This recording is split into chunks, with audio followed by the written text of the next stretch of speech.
Santo Domingo TV, canales 24 y 69 UHF. Muy buenos días, amigos televidentes. Buenos días, una vez más, sentido común con ustedes, naturalmente.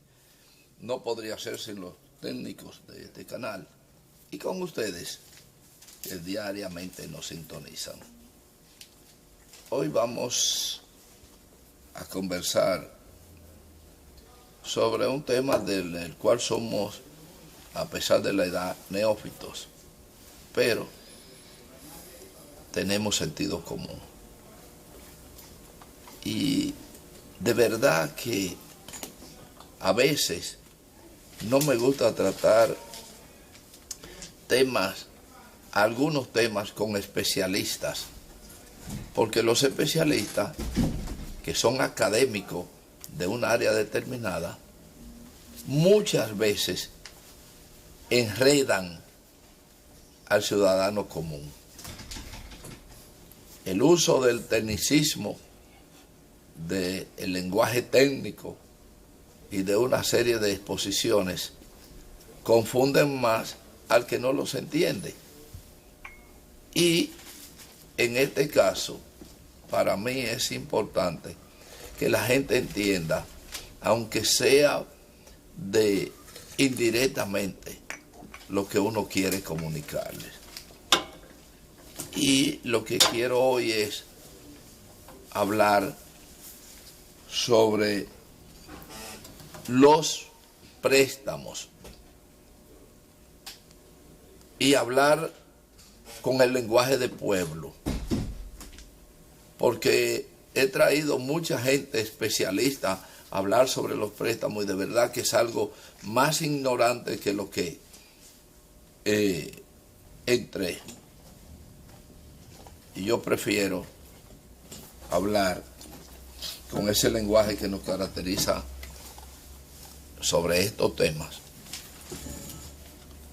Y lo vamos a hacer hoy, vamos a tratar de hacerlo en compañía de José Abreu, que está por acá, y que indudablemente podríamos decir algunas cosas que no la podemos desarrollar cuando tenemos un especialista doctorado en asuntos de economía, etcétera, etcétera. Y yo quiero comenzar diciendo lo siguiente. Y quiero de verdad, si algún amigo mío está en sintonía, que me diga cuántos préstamos en su vida desde niño él ha tenido que tomar, cómo lo ha pagado y además la alegría que ha sentido cuando le dan el préstamo. Yo quiero eso. También quiero, y tal vez José en su momento me pueda decir, si en su vida, que ha sido muy corta por su juventud,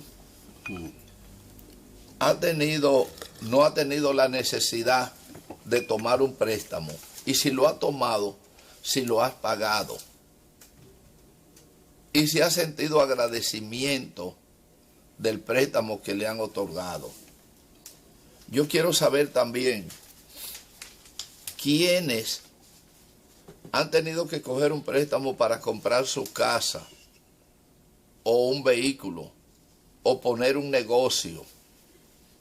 También quiero saber cuántos han fracasado por tomar esos préstamos y cuántos han tenido éxito en las mismas condiciones y por qué han fracasado. ¿Quiénes han tomado un préstamo y se ha comprado una jipeta, se ha matrimoniado 2 o 3 veces, ha tenido un uso de ese dinero de manera incorrecta y cómo lo ha pagado o si tiene su crédito malo, etcétera? De esas cosas yo quisiera hablar, pero con el lenguaje sumamente sano. Pero quiero ponerle a dónde quiero llegar desde el principio para que sepan por dónde voy. Desde Joaquín Balaguer, que es la referencia de los procesos presidenciales dentro del marco de la democracia electoral, independientemente de las trampas y todo eso, porque Trujillo gobernó 30 años y 30 años fueron Trujillo. Yo quiero, Balaguer se caracterizó, según algunos reformistas, porque no cogió préstamo. Balaguer todo lo hizo con ahorro nacional. Esa es una gran mentira. Una gran mentira que tiene como cómplice a muchos especialistas que se quedan callados. Balaguer cogió préstamos. Balaguer era más austero en la administración pública, es verdad, pero era más mañoso en términos de manejo de los préstamos y los recursos para sus fines propios. Cuando Balaguer le daba un apartamento a alguien, estaba consiguiendo 20 votos. Y de esa manera hacía los fraudes, manejando los recursos del Estado para quedarse en la presidencia. Es decir, que no me vengan diciendo que Balaguer cogía el dinero diario de las recaudaciones, se lo echaba al bolsillo y se iba a los campos a preguntarle qué obras necesitaban.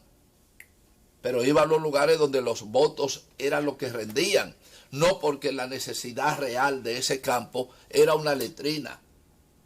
A lo mejor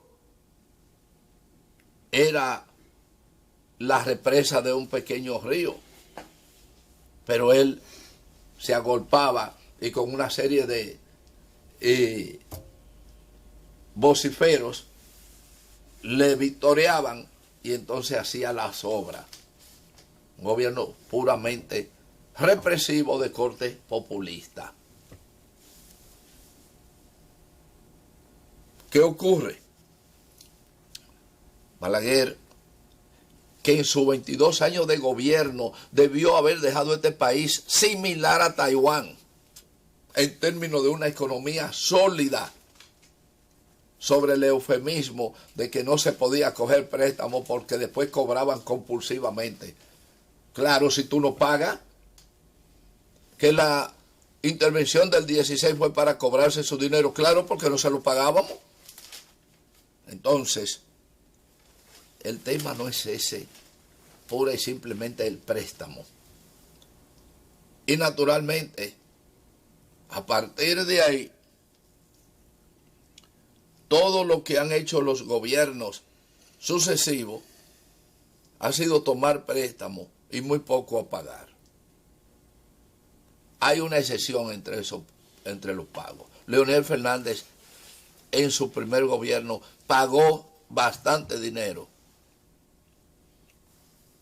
pero también cogió posterior dinero. ¿Dónde lo invirtieron? Yo no voy a hacer el juicio de si fue mala o no. Lo que yo voy a decir es que no se lleve la gente de que digan que no se hace una obra porque no hay dinero.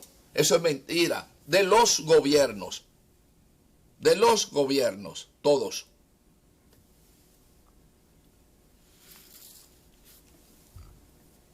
Lo que pasa es, yo conozco gente que en un momento determinado se han ido descalzos y han empeñado los zapatos. Ustedes no conocen eso porque no vivieron. Aquí habían compraventa en todas las esquinas. Y la gente se quitaba una prenda y lo empeñaba y se iba descalzo a su casa para llevar tal vez la comida, $1.50. Pero él sabía de dónde iba a salir y luego se perdían en la compraventa también. Pero otros con ese $1.50 hacían otras cosas. Luego iban y buscaban sus zapatos, tenían los zapatos y cumplieron. ¿Por qué aquel cumplió y tú no? Eso es otro problema. Y este país necesita un desafío al desarrollo. Un desafío al desarrollo. y quiero decirlo con toda responsabilidad, cumple un año el presidente Luis Abinader. Yo a partir de un año no voy a estar aceptando de que aquí no se hace una obra vital porque no hay dinero. No, que se enfrente a las dificultades y asuma la responsabilidad, aunque eso le cueste la reelección, porque esa era otra cosa. Entonces, nosotros tenemos que decidir. No es verdad que si Leonel Fernández no coge los préstamos necesarios para hacer ese metro, yo no sé si se robaron unos cuartos en eso, no, ese no es el problema. Si no hace ese metro, ¿qué sería de nosotros hoy? Entonces, eso refuerza lo que estamos diciendo. El problema del préstamo es que usted no tenga el criterio de manejar y administrar esos préstamos. Las obras hay que concesionarlas, presidente. Olvídense de estar haciendo licitaciones, que como quiera las licitaciones son amañadas. Conceda. Vamos a concesionar las grandes obras de este país para el desarrollo. Que nos va a tomar 200, 500 años, no importa. Que los niños, los bisnietos nazcan endeudados, que paguen el privilegio de haberle dejado el confort necesario y el país montado en el desarrollo. Pura y simplemente. Porque no podemos coger préstamos porque estamos entregando el país. Eso es una mentira. Claro está. Hay que consensuar. Yo no voy a aprobar préstamos para pagar nómina.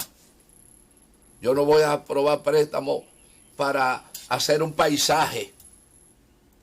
Ahora, un préstamo para hacer un tramo de ferrocarril bien planificado. Si hay que empeñar el país por medio siglo o por 3 siglos, es necesario.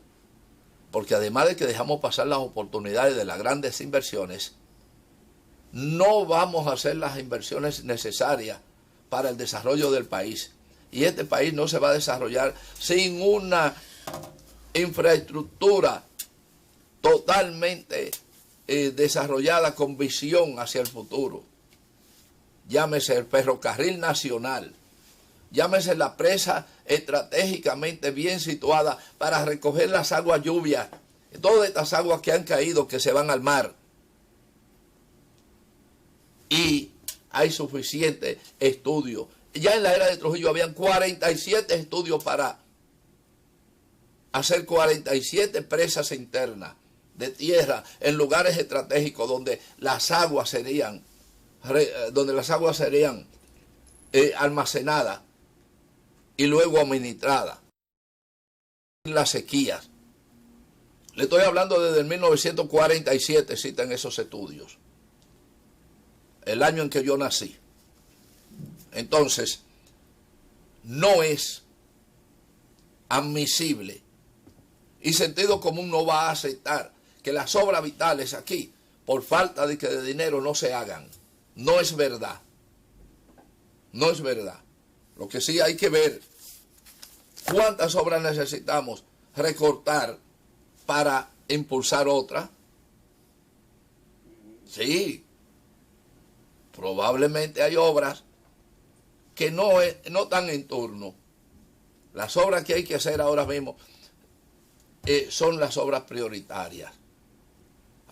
La prioritaria de esta mesa yo no se la puedo decir porque ameritan un estudio. Yo diría el ferrocarril nacional, que va a ocupar 5.000 trabajadores. Y con sentido común hablaría.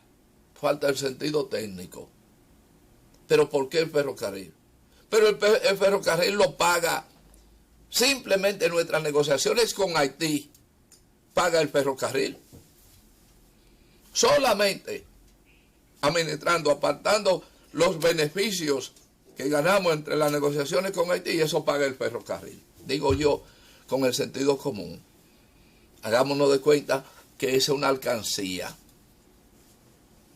Entonces, La obra de ampliación del metro, que felizmente, y felicito al presidente de la República, se han decidido ampliarlo en una respuesta digna a Danilo Medina, que no tuvo la dignidad de ampliar el metro en 8 años, porque no era su obra. Y así, aquí hay obras que no se han terminado desde el gobierno de Balaguer, donde han sido responsables Leonel Fernández, Hipólito Mejía, Danilo Medina y Luis Abinader, si sigue caminando en el camino, que por lo menos, no lo veo todavía caminando en ese camino. Lo veo trillando, tratando de avanzar por otro trillo. Pero tengo que decir todo esto para advertir lo que como ciudadano me corresponde. Aquí hay 2 grandes obras, una en términos físicos y otra en términos social. Las grandes obras, la primera obra grande que yo veo aquí es el ferrocarril, combinada con el metro, carretera y los centros de producción. Porque cuando tú planifiques el metro y el ferrocarril, tienes que mover ciudades productivas y pasar lo más cerca posible, que el ferrocarril pase lo más cerca posible, si no por dentro de las zonas productivas. ¿Cuánto cuestan la curva? No importa. Rancho Arriba, San José de Ocoa, ¿hasta dónde llegamos con una línea férrea para que puedan salir los productos? Que puedan salir lavados, preparados, todo listo para los puertos. Porque esa es otra, los mercados. Porque tampoco no es tan fácil decir vamos a producir o vamos a hacer. No, primero hay que buscar el mercado y luego diseñarnos para producir para ese mercado. Entonces, claramente quiero decir esto, y es muy personal. A mí no me vengan con el asunto de que se está endeudando. Háblenme de que se está endeudando indebidamente. Ahora sí, diríamos. Pero yo no le tengo miedo a que se cojan préstamos. Todo, que se empeñe todo. Hasta Marlon lo empeñamos. Y definitivamente lo que tenemos es que tratar de pagar y planificar cómo pagar. Si no podemos pagar, entonces obviamente no se hace. Pero no sigamos engañando al pueblo sobre la base de una crítica. Yo veo ahora a los PLDistas diciendo que este gobierno está cogiendo muchísimos préstamos. Pero por Dios, ¿cuánto tú cogiste? ¿Cuánto cogiste? ¿Y cuánto dejaste por pagar? Para estar ahora en el Congreso que no se aprueben los préstamos. Ahora, yo estoy de acuerdo que no se apruebe un préstamo que no sea debidamente, estratégicamente calculado, que no devuelva productivamente lo que corresponde. Ese sí. Ojalá Luis Abinader ahora mismo plantee coger un préstamo de 10,000 millones de dólares para hacer el ferrocarril nacional y todo, que yo voy a salir a la calle con carteles sumando gente para apoyarlo, y que cierre el Congreso y tendrá un Congreso popular. Pero obviamente es demasiado, es simplemente un ejemplo. Y para no seguir hablando tonterías para muchos y para otros algunas verdades, vamos a hacer una pausa. Cuando regresemos, vamos a conversar con José Abreu, que tiene muchísimas cosas de qué hablar. Adelante, señor director. Bien, señores, después de hablar toda la perorata, pues me toca presentarle a ustedes, digo no presentarlo, sino sencillamente darle el turno a José Abreu, que sin duda tiene muchos temas de qué hablar, entre ellos un tema que es casi obligado en estos tiempos, pero vamos a dejar que sea José quien desarrolle su turno. Adelante, buenos días, don José. Muy buenos días, querido amigo y hermano Marcos Santana. Gracias nueva vez por permitirme acompañarle en este tan prestigioso programa. Tenemos un viernes muy radiante, luego de 2 días de intensa lluvia en el país. Eso augura un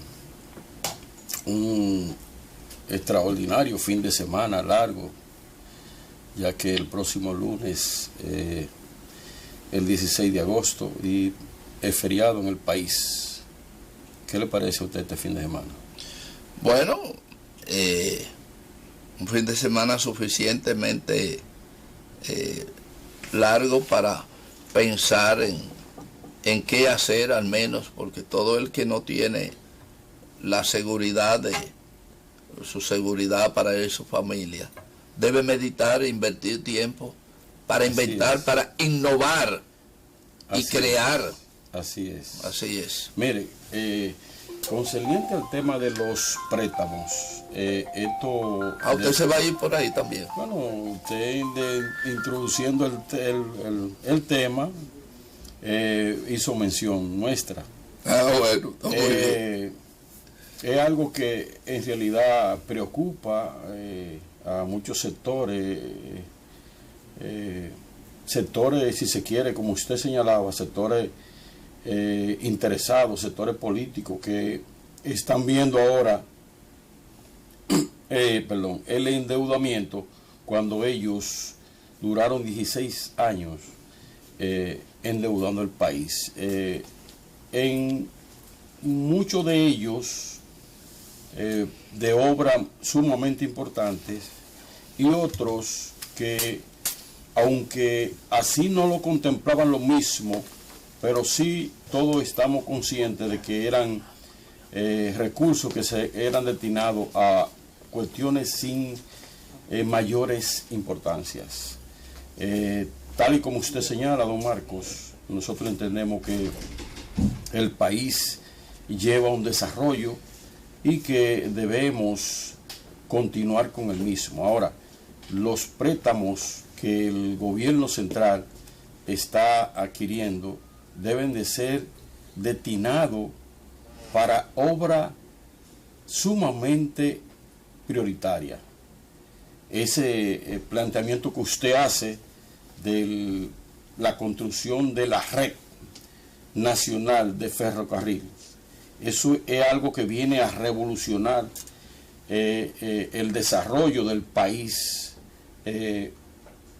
Hay personalidades que hacen señalamiento que el país es pequeño en cuanto al territorio para una red de ferrocarril, pero nosotros consideramos que son argumentos baratos, ya que nosotros tenemos alrededor de 48,000 kilómetros cuadrados y tenemos, si usted analiza desde la frontera de Dajabón hacia la costa de la Altagracia, allá en Punta Cana, tenemos una trayectoria de alrededor de 600 kilómetros. Igualmente que si baja del este hacia el sur profundo, Pedernales, o si se quiere Jimaní, que tiene la puerta hacia la capital del hermano país de Haití, también son unos tantos kilómetros. O sea, el país demanda de obra prioritaria para continuar con el desarrollo que llevamos. Nosotros no podemos seguir con argumentos de esa naturaleza en pro de estancar el desarrollo. Nosotros debemos de ver bien los préstamos que se van a tomar. Con esto no quiero decir que en todas sus concesiones el gobierno ha hecho préstamos de interés nacional. Hay algunos que no son en ese orden, y me explico. O sea, usted cuando vas a tomar un préstamo debe de ser sobre la base de un estudio y de una necesidad nacional. de una necesidad del colectivo del país, y ahí de verdad que la inversión va a ser redistribuida pronto. Tal y como usted señalaba, una red de ferrocarril con un acuerdo con la República de Haití se pagaría pronto, porque nosotros tenemos un empresariado que exporta volúmenes de mercancía hacia el hermano país, que teóricamente dicen que es el segundo socio comercial, y no es así. Haití es nuestro primer socio comercial. Pero ustedes saben que tenemos buenas relaciones con los Estados Unidos, y además ellos tienen mucha influencia en el país, y la estadística que dan las autoridades lo mantienen a ellos como el primer socio, y no es así. El primer socio comercial del país es Haití, y por ende una línea de ferrocarril que conecte a Puerto Príncipe y otra línea de ferrocarril que conecte a Juana Méndez por Dajabón, eso sería de gran importancia y desarrollo para el país, en todos los órdenes, no solamente en el área del transporte. Ahí, como hemos hablado, están todos los sectores comerciales, se van a beneficiar del mismo. Estamos de acuerdo con usted en los planteamientos. Ahora, el gobierno debe de priorizar cuáles son los préstamos que va a solicitar en lo adelante, porque de verdad que también cosas que no son prioritarias en el momento, porque todos los préstamos que se solicitan tienen cierta prioridad, pero hay unos que son mayores que otros. Entonces, en ese sentido es que nosotros debemos de seguir con relación a ese tema. Mire, pasando al tema que nos ocupa, el tema de la República de Haití, la situación en Haití sigue de mal en peor, como dicen, aunque el Consejo Electoral fijó las elecciones presidenciales, congresuales y municipales para celebrarse el próximo 7 de noviembre.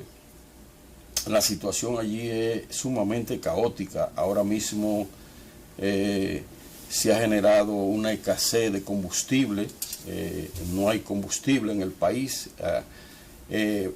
Aparentemente, a raíz del asesinato del presidente Moi, el país, que quedó alrededor de 2 semanas aproximadamente con una inestabilidad mayor, con un caos si se quiere, porque ellos tienen una estabilidad de por sí.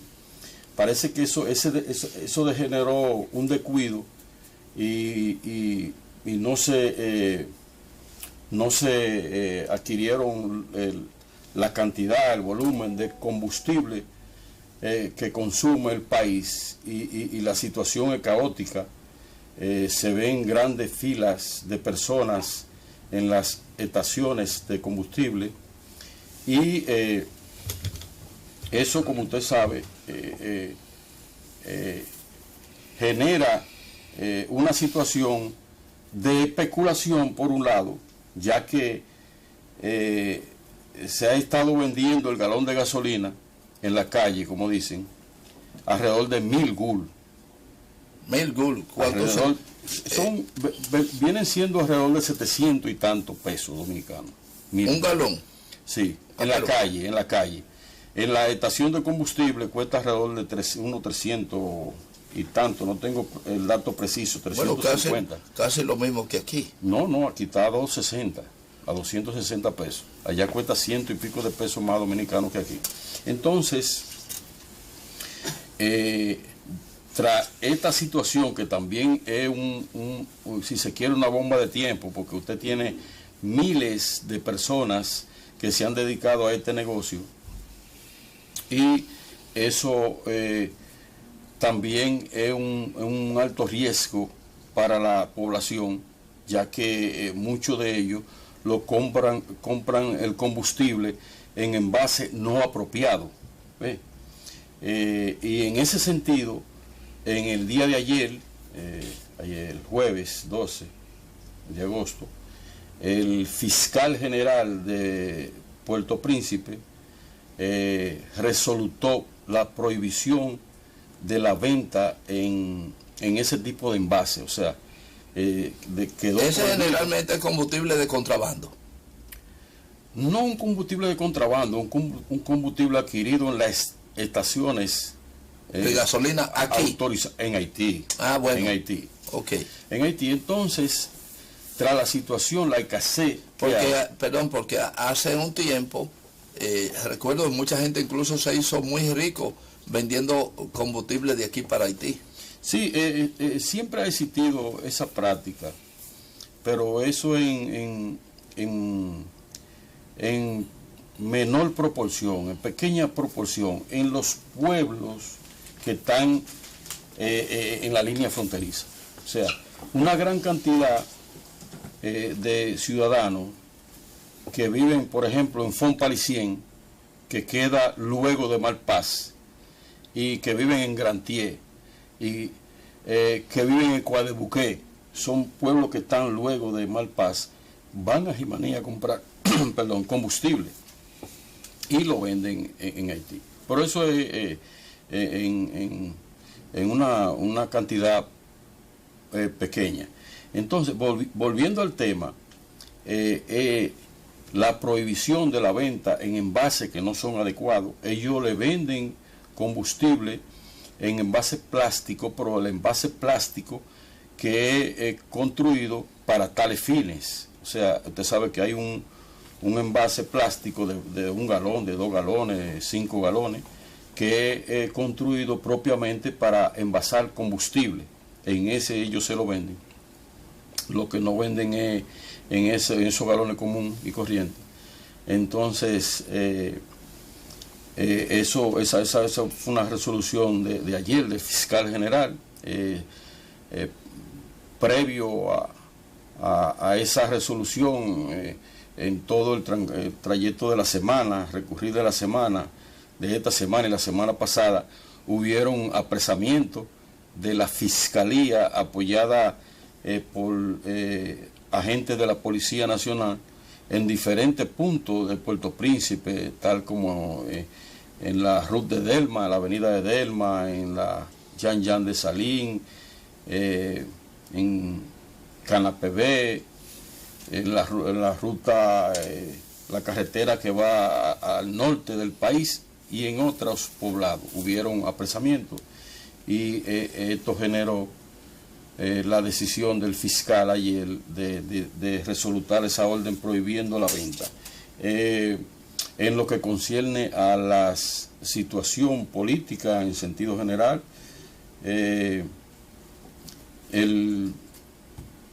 la situación sigue muy tensa. La banda, la G9, que opera en la parte sur de Puerto Príncipe, sigue manteniendo el control de varios sectores de Puerto Príncipe, al igual que la banda, el grupo denominado Los 400, que esa ya opera en la parte norte-este, o sea, en la carretera internacional que viene hacia Jimaní, la carretera que viene. Pero hablar de banda en Haití es casi como hablar aquí de asociaciones. Bueno, las autoridades no tienen control en ciertos sectores de Haití.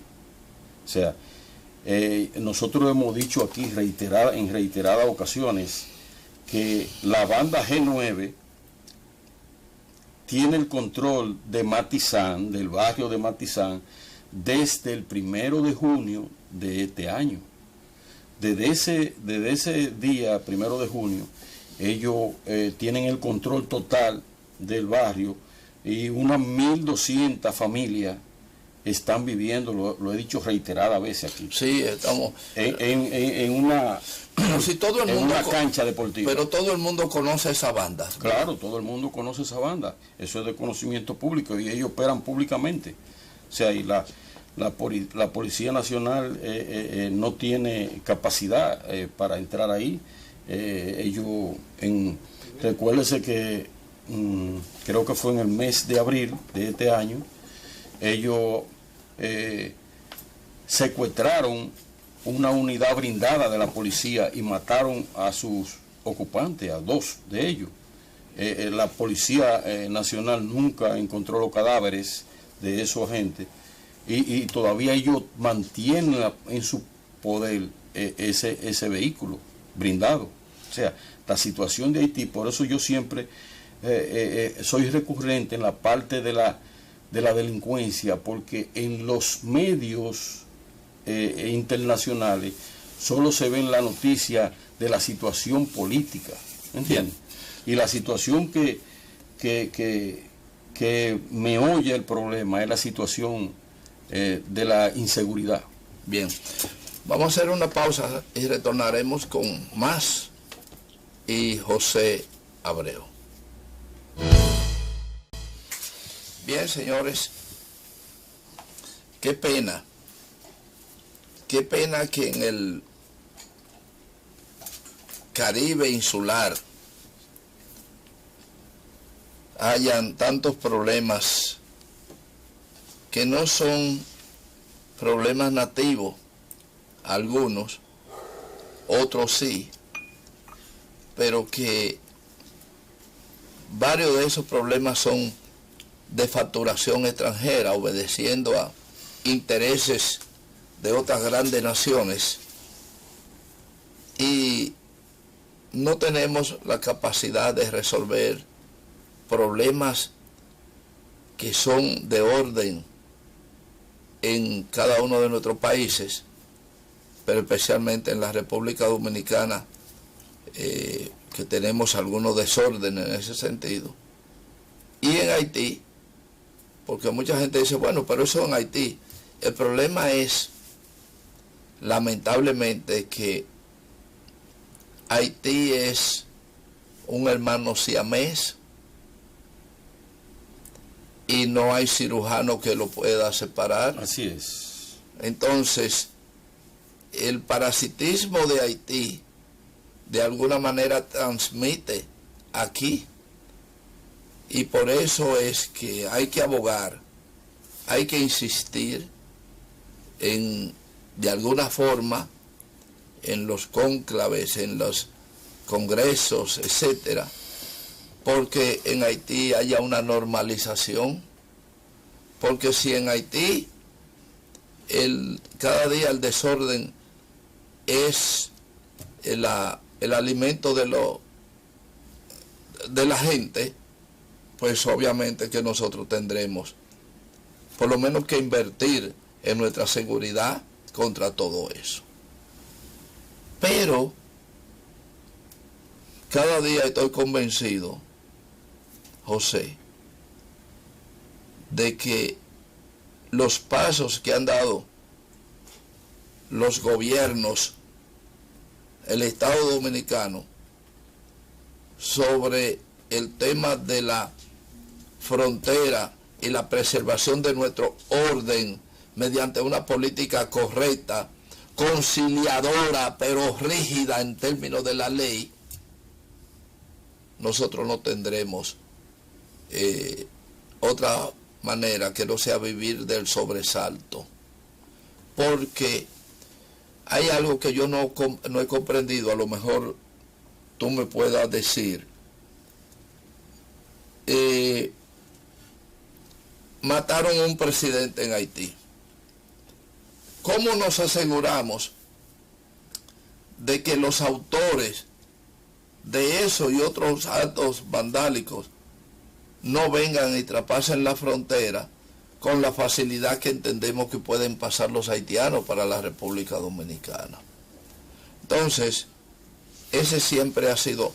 A mí no me molesta el haitiano que viene aquí a buscársela, como dicen, a trabajar a buscar el sustento de vida mejor.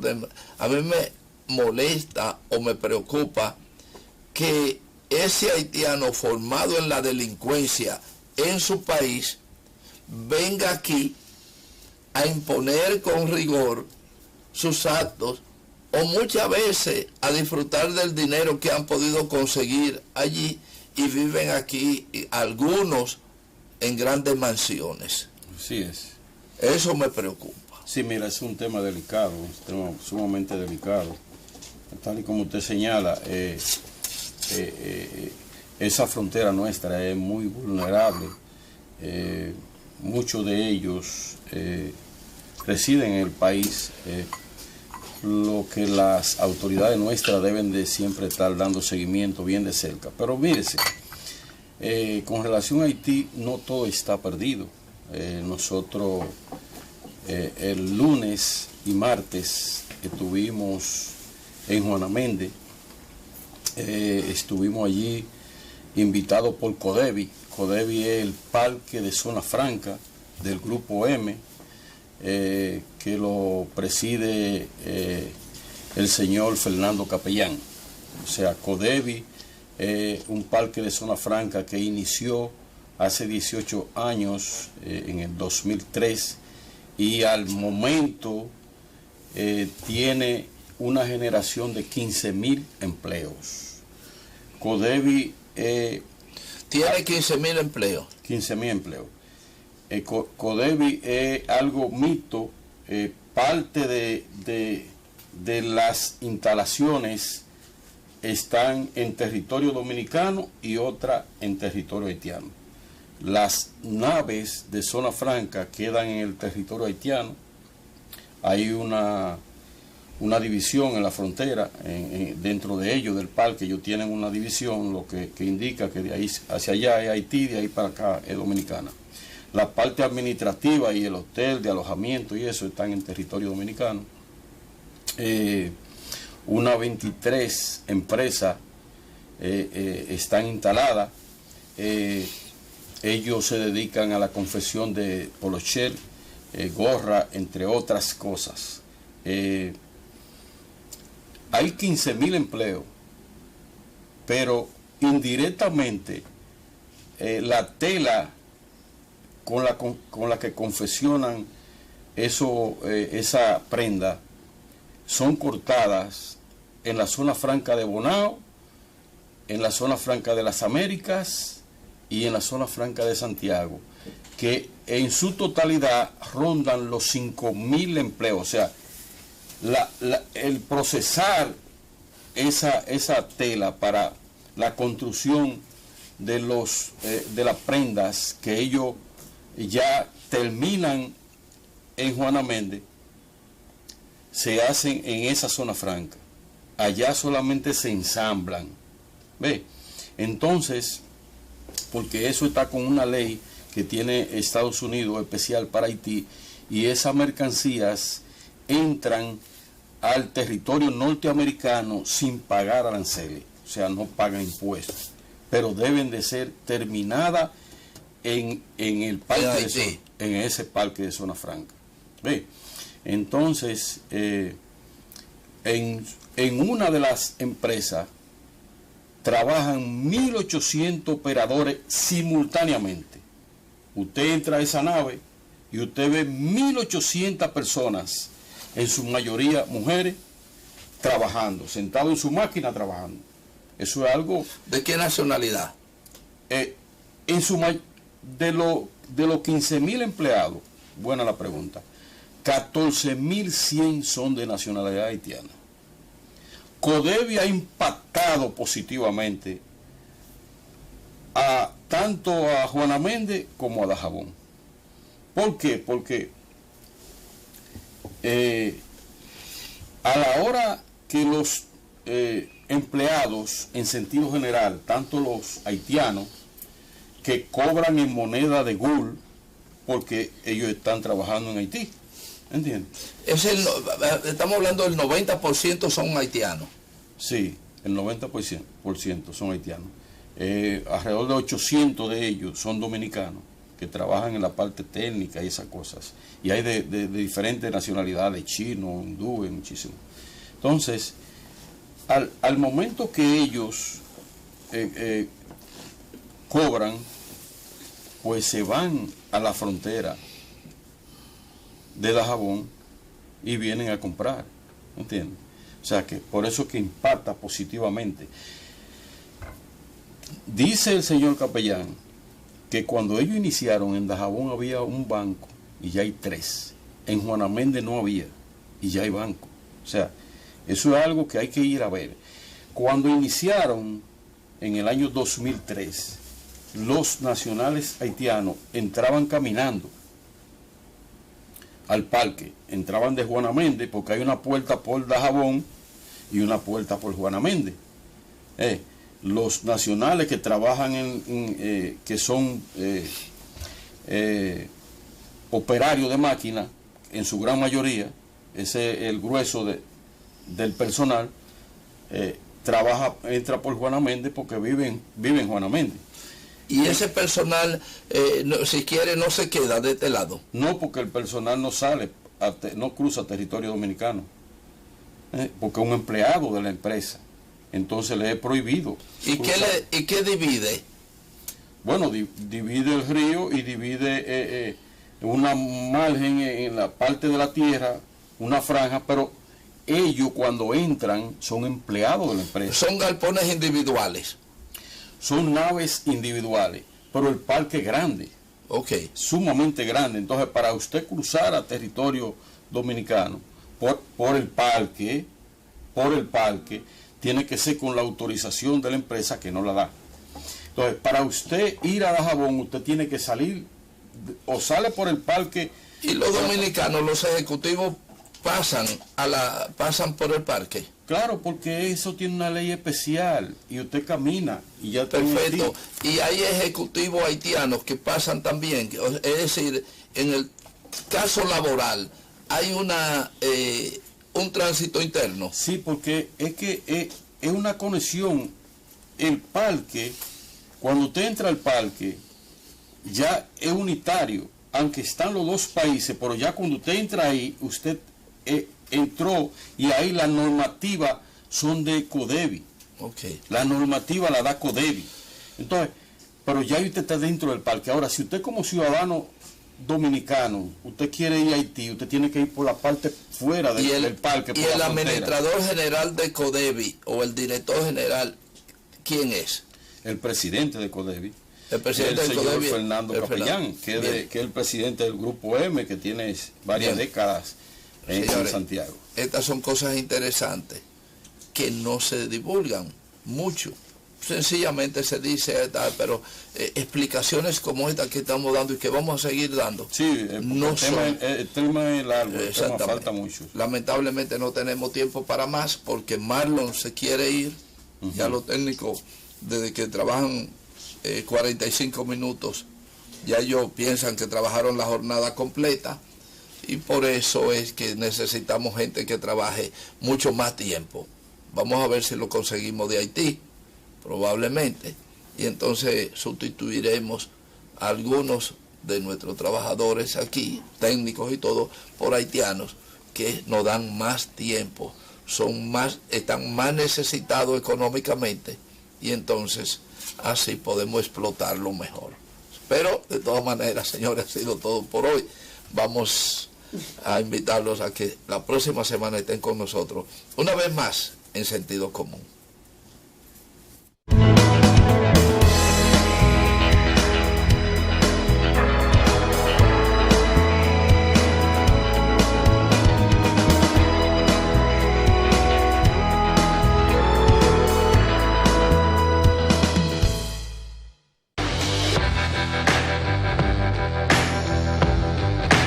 Santo Domingo TV, canales 24 y 69 UHF.